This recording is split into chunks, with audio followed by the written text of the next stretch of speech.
Bezrat Hashem, on reprend Chok l'Israël, une nouvelle année, Bezrat Hashem, Bereshit, mercredi. Alors, le verset qu'on va voir aujourd'hui, c'est le verset qui marque la fin de la création, le récit de la création qui est marqué dans le chapitre 1. Et la création s'est terminée, on a dit, c'était le Yom HaShishi, le vendredi, et le verset 2.1 dit Vayichulu Hashamayim ve'aretz ve'chol seba'am. Vayichulu Hashamaim, littéralement, et furent ou ont été, il traduit comme ça le Targum, et ont été totalisés, ont été accomplis, ont été terminés, Hashamaim ve'aretz, les cieux et la terre, ve'chol sevaam, et toute leur armée, tout ce qui va avec. Il y a un Rashi sur place qui dit, mais les cieux, ils ont déjà été créés depuis le premier jour de la création. Mais en tout cas, qu'est-ce que ça veut dire que la création, elle est terminée, Vayichulu, elle est totalisée. On est arrivé au tout de la création. Et c'est la question que va poser le Zohar ici. Cette notion de totaliser, c'est-à-dire que la création, elle est complètement terminée. Voilà. Il y a tout dans la création. Et il manque un degré, c'est le degré qui va venir après, c'est le degré du Shabbat. Alors, pour comprendre cette notion, c'est quoi que la création est terminée? C'est-à-dire, c'est énorme quand on pense à ça. Ça veut dire que tout est terminé, la création, il n'y a plus rien à faire. Et c'est ça que le Zohar veut comprendre ici. Alors, pour comprendre ça, évidemment, il faut qu'on s'appuie sur un verset. C'est ce que va faire Rabbi Elazar, le fils de Rabbi Shimon, Rabbi Elazar Patar. Ma'arav tuvecha asher tzafanta lirecha pa'alta lachosim bach neged bene Adam. Un verset des psaumes qu'on va essayer de traduire un peu littéralement pour commencer. Ma c'est combien, quoi, Rav, elle est grande, Tuvecha, ta bonté, combien est grande ta bonté, Asher tsafanta lirecha, Tsafoun, que tu as caché, que tu as enfoui, lirecha, pour ceux qui te craignent, Pa'alta, que tu as agi, la chosim bach, on traduit que tu exerces pour ceux qui se réfugient, pour ceux qui se cachent en toi, Neged Bene Adam, contre les hommes. Si on met en regard tout de suite les deux psukim, c'est-à-dire celui que le Zohar veut expliquer, à savoir le verset de Bereshit, et ce verset des psaumes, là, de Tehilim, de 31-20, la différence, c'est que le premier verset, il parle sur quelque chose qui est terminé, et le deuxième verset qu'on va relire, Marav tuvecha shetzafanta lerecha, combien grande est ta bonté que tu as cachée pour ceux qui te craignent, Tzafanta lerecha, pa'alta lachosim bar, que tu exerces pour ceux qui se réfugient en toi, neged bene Adam, contre les hommes.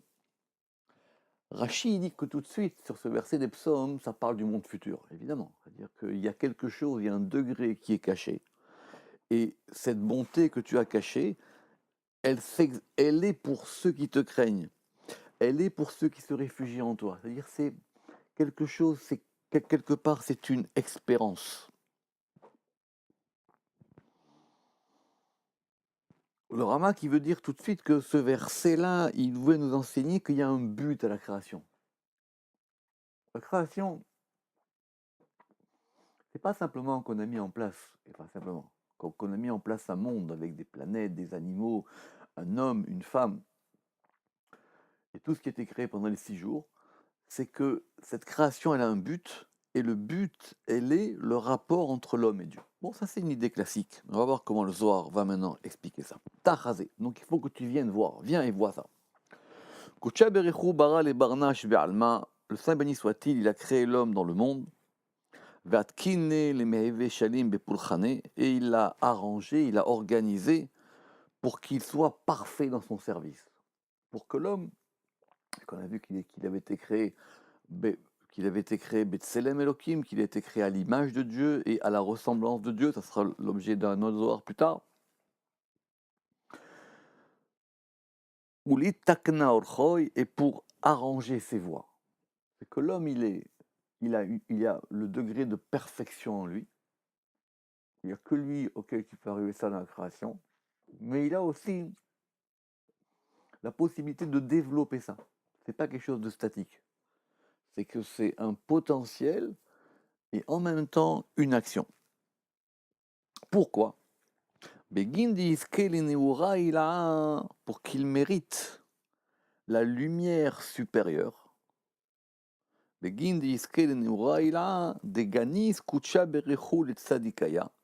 Pour que le Saint béni soit, que le Saint béni soit-il à cacher pour les justes. Donc on revient sur ce degré qui est caché dans le verset. Et la création, elle a aussi une dynamique, elle a un but, et c'est que on puisse mériter cette lumière supérieure. Évidemment, c'est la lumière supérieure du début de la création, ce fameux Or Kadma, cette fameuse première lumière. Mais ici, on veut comprendre ça par rapport à la perfection de la création. Donc on reprend Begin d'Iskel et Neora, là, pour qu'il mérite la lumière supérieure, que le Saint béni soit-il à cacher pour les justes. Kama de Atamer, comme tu dirais, Ain lorata Elohim zulatecha yaase lemechakelo. L'œil n'a pas vu Elohim, si ce n'est toi, qui le fera yaase lemechakelo pour celui qui l'attend. Donc voilà, ici il y a une attente. Il y a une attente, il y a une dynamique dans la création. Comme si le col de Vaïcholou, c'est-à-dire que a été totalisé, c'est une totalité qui comporte en elle une possibilité que ça continue. C'est pas une totalité figée. Alors comment est-ce que ces deux éléments peuvent se mettre ensemble? D'un côté, la création, elle est terminée. Vaïcholou Hashamaim Vared Vechol Sebaam. Il faut revenir toujours sur ce verset. Ont été totalisés les cieux et la terre. Vechol Sebaam. Et d'un côté, il y a une attente dans la création pour que l'homme il puisse parvenir à retrouver ou à trouver, parce qu'ici on ne parle pas encore de la faute, à trouver cette lumière qui est la lumière de la création. Donc il faut un élément pour joindre les deux. C'est la suite du Zohar, ou Bema Ezakele, les barnaches, et comment l'homme méritera, les Haou Neora, cette lumière, Beoraita, par la lumière. Il faut voir la note 6, parce que c'est cette lumière-là qui va permettre à la fois de guider, d'arranger, évidemment, d'éclairer, d'illuminer. Donc dans le Vaïchulo, la totalité, cette totalisation de la création, elle se fait par un élément qui permet d'accéder à la lumière. Et quel est-il? C'est la Torah. Autrement dit, la Torah, c'est le meilleur appui de la création. La Torah, elle est liée à la création du monde. Ce n'est pas une loi qui vient après et qui s'ajoute. C'est qu'elle permet de retrouver la lumière de la création du monde. Et donc, s'il y a la création, il y a l'homme, il y a la Torah. Alors maintenant, il faut voir comment est-ce que tout ça va se mettre en place. Alors, c'est la suite. Parce que tout celui qui approfondit la Torah, on apparaît ça, il y a plusieurs termes pour expliquer l'étude de la Torah, mais l'ishtadel, c'est vraiment approfondir, c'est vraiment être dans... C'est à la fois s'efforcer, et c'est à la fois rentrer à l'intérieur. L'ishtadel beoraita, bechol yoma, chaque jour, il mérite une part dans le monde qui vient. Parce que le monde qui vient, c'est pas le monde à venir. C'est une fausse erreur, c'est une fausse traduction de traduire Alma de Athé par le monde à venir. C'est le monde qui vient. C'est la création en train d'advenir. C'est ça le monde qui vient. Il vient tout le temps, dira l'Aidrazuta.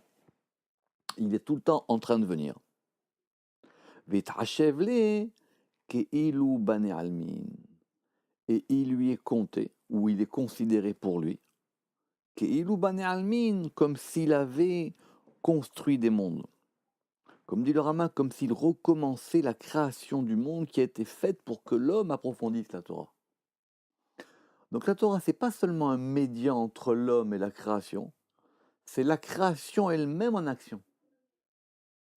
Ça veut dire se reconnecter ou être toujours en lien avec la création du monde, avec Maaseh Bereshit. D'après le Zohar, c'est le fait de construire le monde. Comme si ce vaïchoulou, ça veut dire que on est toujours en train de le totaliser, cette chose-là. Pourquoi? Pourquoi est-ce que maintenant la Torah elle vient comme étant l'équivalent de la création du monde? Parce que d'abord, c'est connu d'après le Midrash, parce que par la Torah, le monde a été créé, Veish Tachlal, et il a été accompli. Le Ishtachlal, c'est la traduction araméenne du Vaïcholo. L'accomplissement des cieux et la terre, c'est la Torah. Parce que le monde a été créé et accompli par la Torah. À Daoud Irtiv, c'est ainsi qu'il est écrit Hashem bechochma yisad aretz konen shamaim bidvuna. Donc on reprend la question de Rashi. Pourquoi est-ce que tout d'un coup cette totalisation, ce vaïcholo, cet accomplissement, c'est l'accomplissement des cieux et de la terre? Parce qu'il faut comprendre que le verset dit, et c'est ça que nous ramène ici le Zohar, que Yud Kevavke Hashem, Bechorma, c'est par la Chorma qu'il a fondé la terre. Konen Shamaim, et il a établi les cieux, Bidvuna, par l'intelligence, par la Bina. Il y a une différence entre Bina et Dvuna, mais ici, ce n'est pas le sujet. C'est-à-dire que ces deux éléments qui s'appellent les cieux et la terre, pour qu'ils soient totalisés, et ben ça passe par ces deux degrés qui s'appellent Chorma et Bina. Et Chorma et Bina, ils proviennent d'où? Ils proviennent de Torah. C'est d'ailleurs même ce que dit le Pshat de Mesoulat David sur le verset, par la Chorma et l'intelligence, par la Chorma et la Bina de la Torah.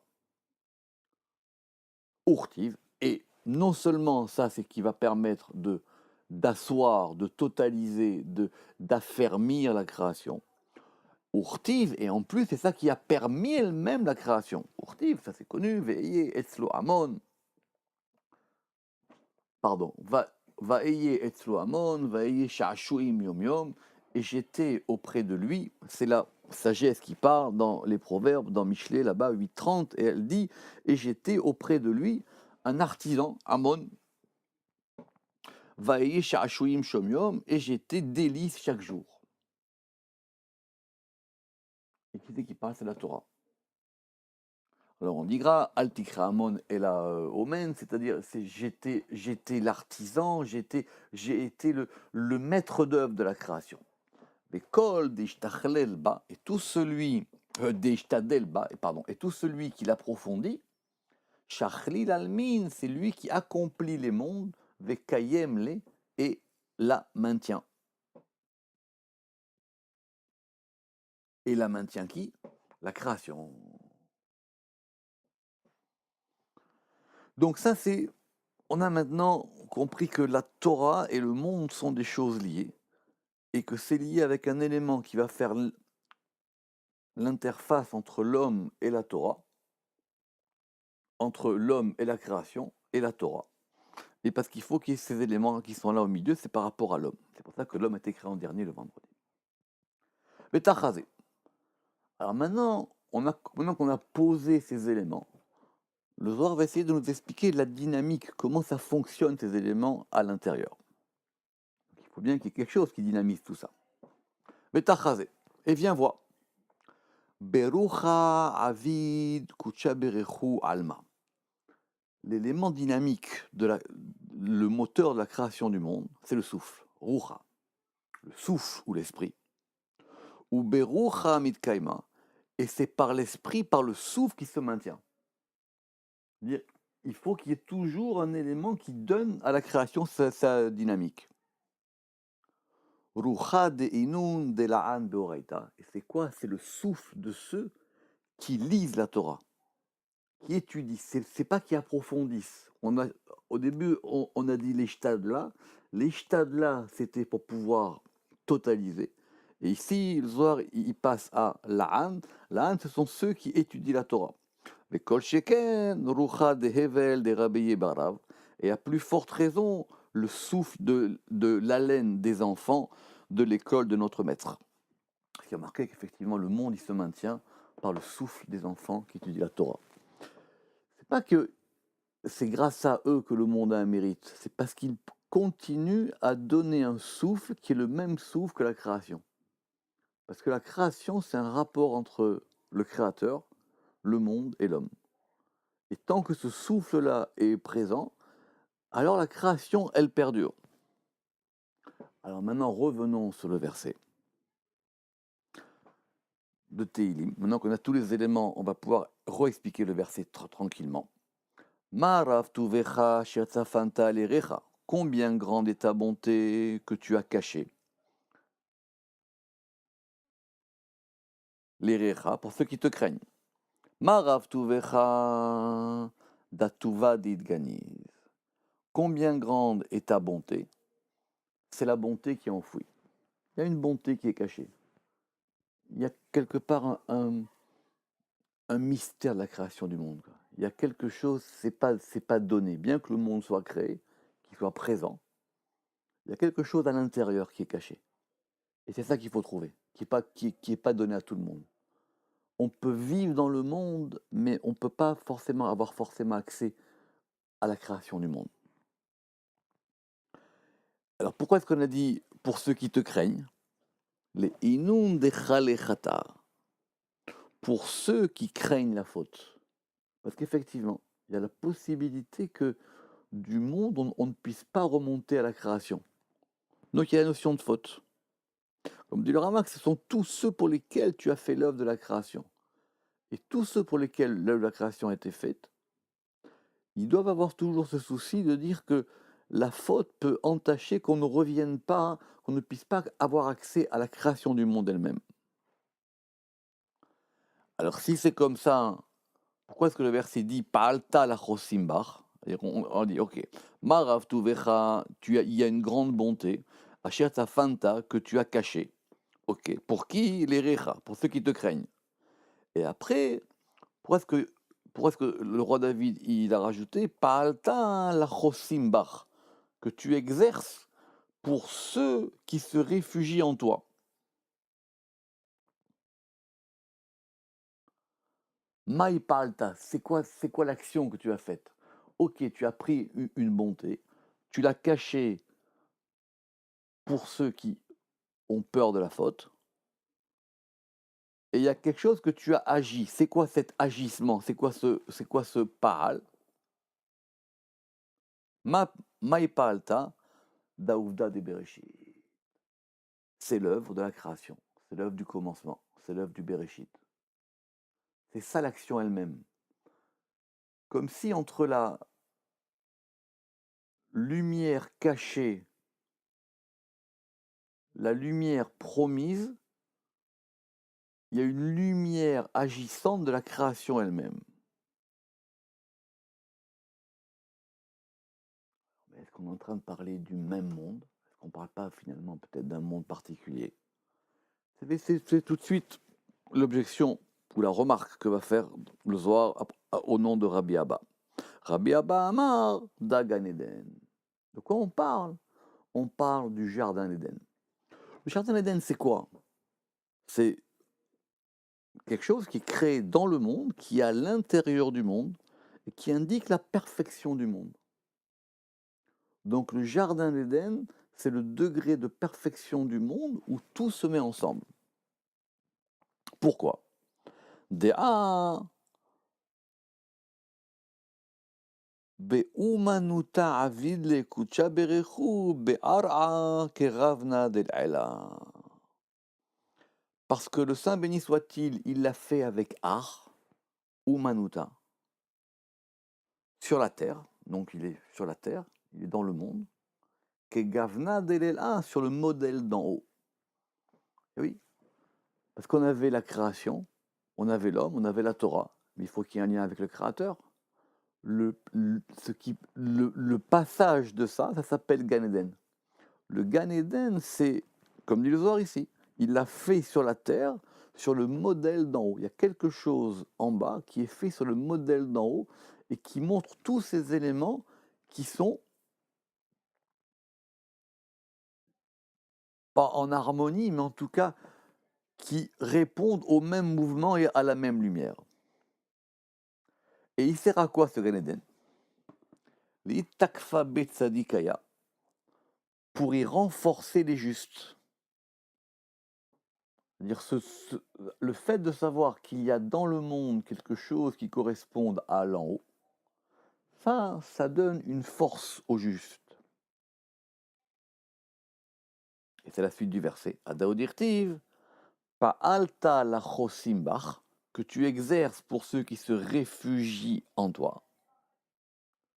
Neged bene Adam, contre bene Adam, contre les hommes. Alors du coup, on ne comprend plus le sens du verset. Le sens du verset original, d'après le Pshat, c'était que même contre les hommes, même contre le monde, il y a un espoir qui se fait. Alors le Zohar va dire ici que Neged, ça ne veut pas dire contre. Neged, ça veut dire en regard d'eux. Des A ou Neged Bene Adam. Et il y a deux versions, parce qu'il est en regard du niveau de Adam. Ve'achara Neged Ilain Kadishin, et en regard des saints supérieurs. Pas évident cette phrase du Zohar.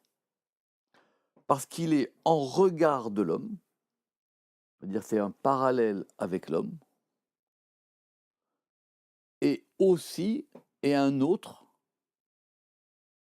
qui voudrait dire peut-être a priori, c'est ce que disent des commentateurs, qu'il y a un autre jardin d'Éden, parce que ce jardin d'Éden d'en bas, il est en regard avec un jardin d'Éden en haut, et qui lui est en regard dans les mondes d'en haut. Donc en gros c'est une clé. C'est une clé, c'est un moyen de passer du haut au bas. C'est un moyen de passer de l'inférieur au supérieur et d'avoir tout ça qui est mis ensemble. C'est ça le Vaïchoulou. Ils ont été totalisés, ils forment maintenant un tout.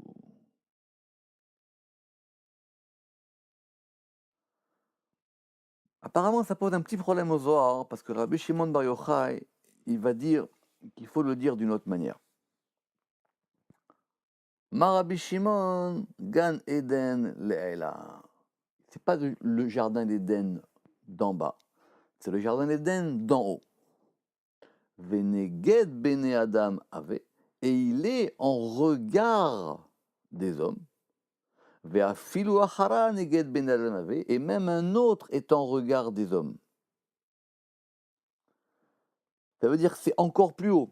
C'est pas que ce qui est en regard de l'homme, c'est le jardin d'Éden d'en haut. C'est que ce qui est en regard de l'homme, c'est le jardin d'Éden d'en haut auquel l'homme d'en bas peut parvenir.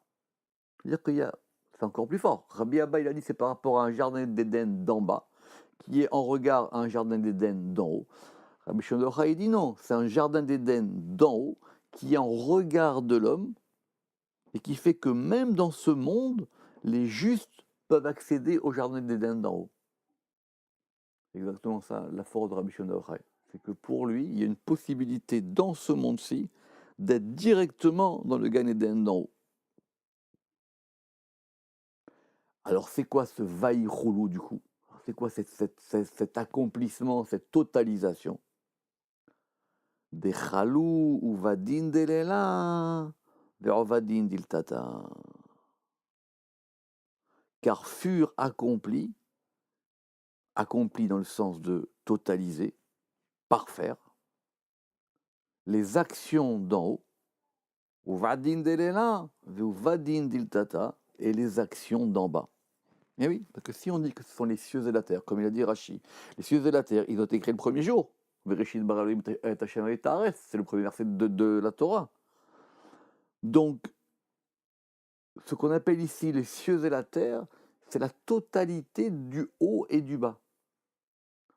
Parce que tout le but de la création, c'est d'organiser un monde en bas et on voudrait que ce monde en bas, il soit en correspondance avec le monde d'en haut, et ben dans ce vaïcholo maintenant, tout est mis ensemble. Tout est accompli, à la fois le haut et à la fois le bas. Hashamaim ve'aret. Et quand on va dire alors maintenant c'est quoi la suite du verset? Parce que le verset il dit bien quand même les cieux et la terre. Les Eila vetata, en haut et en bas. Les cieux en haut et la terre en bas. Ou bien les cieux et la terre d'en haut et d'en bas. On a mis en regard les cieux d'en haut avec les cieux d'en bas, la terre d'en bas avec la terre d'en haut. C'est ça le pluriel de Vaïchoulou. Ils ont été totalisés, les cieux et la terre.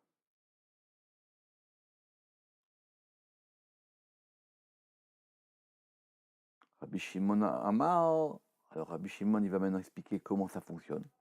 Comment est-ce que tout ça peut être possible dans la création? Il y a tout. En fin de compte, dans le vendredi, il y a tout. On verra alors la question, c'est qu'est-ce qui va rester par rapport au Shabbat? Qu'est-ce que va amener le Shabbat par rapport à ça? Le Shabbat, il va amener le fait que tout ça puisse se reposer, puisse même se poser. Mais dans le vendredi, il y a tout. Rabbi Shimon Amar, Uvada ve'umanuta deoraita shebirtav, ve'uvada ve'umanuta de Torah shebe'alpe. Évidemment. Alors si on a le rapport maintenant du haut et du bas, des cieux et de la terre, alors ça correspond aux 2 degrés de la Torah. Un degré qui s'appelle la Torah Shebirtav, Oraita Shebirtav, la Torah qui est dans l'écrit, c'est Tiferet qui correspond aux cieux. Et il y a la Torah Shebe'alpe, et il y a la Torah qui est sur la bouche, qui correspond à la terre. Et c'est comme ça qu'on peut passer de l'un à l'autre. Parce qu'il y a une Torah des cieux et une Torah de la terre. Et il faut qu'elles soient ensemble. La Torah Shebirtav et Torah Shebe'alpe. Alors on a tout. Vaïcholo Hashamayim Va'aret, Hashamayim Va'aret, ça veut dire quoi? Vechol Sevaam. Vechol Sevaam, Ilin Prate Deoraita. Ce sont les détails de la Torah. Pas les petites choses. Apin Deoraita, les visages de la Torah. C'est-à-dire que la manière dont cette Torah maintenant, elle va illuminer. Shiv'im Panim la Torah, les 70 visages de la Torah. C'est ça les Tsevaam, les Chol Tsevaam. C'est qu'en général, d'après le Pshat, on dit que les Tsevaam, ce sont les planètes, les constellations. Évidemment, c'est ça. C'est-à-dire de la manière dont les cieux et la terre, ils vont illuminer de tous les côtés. Vaïchoulou. Et on va revenir maintenant. Des Kaimu ve Ishtachlu d'Abeda. Parce que maintenant, ils se maintiennent, ils subsistent. Ve Ishtachlu, et ils ont été totalisés l'un dans l'autre. Vaïcholu, littéralement, ça veut dire ils ont été totalisés, les cieux dans la terre et la terre dans les cieux. C'est pas qu'on été totalisés d'un côté les cieux et de l'autre côté la terre. Ça ne suffit pas encore pour que la création soit parfaite. Pour que la création soit parfaite, il faut que maintenant il y ait dans les cieux la terre et dans la terre les cieux. Comme ce jardin d'Éden dont discutaient Rabbi Abba et Rabbi Shimon Bar Yochai. Il disait, c'est celui d'en bas qui en regarde celui d'en haut. Et Rabbi Shimon Bar Yochai qui disait, non, c'est celui d'en haut et auquel on peut accéder depuis le bas. Shamaim va'aretz, prat ou klal. Et c'est à chaque fois la possibilité de passer du détail au principe.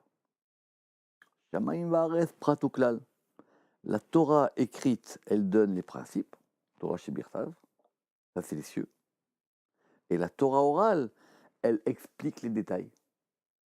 Et elle permet que le détail soit toujours en rapport avec le principe. Et qu'on puisse repasser à chaque fois du principe au détail, et qu'on ne se perde jamais dans le détail sans comprendre le rapport avec le principe.